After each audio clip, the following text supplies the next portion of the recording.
welcome back to my YouTube channel, guys. Thank you so much for tuning in to this channel. We are talking about Simphiwe. She recently announced that she bought a house, and yeah, 2020 I must say looks bright for her. Former Isidingo actress Simphiwe has been cast in the second season of SABC2 Bone of My Bones. Just a few months after saying goodbye to her, Isidingo Ro as Pindi Ngema has now moved on. Speaking to Sunday World, she said she will be playing the role of Ruth on the popular series. Ruth is a sweet girl who is hardworking but is not a pushover. She's been through a lot in life, but she has never let anything get her down.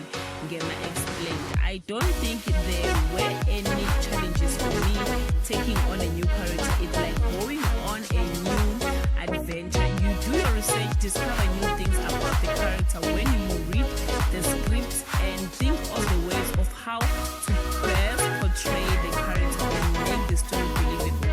Ngema will be playing alongside with her former Isidingo colleague Mutlatsi Mafate in this drama, which is scheduled to air on Thursday 9:30 p.m. from the 9th of April 2020.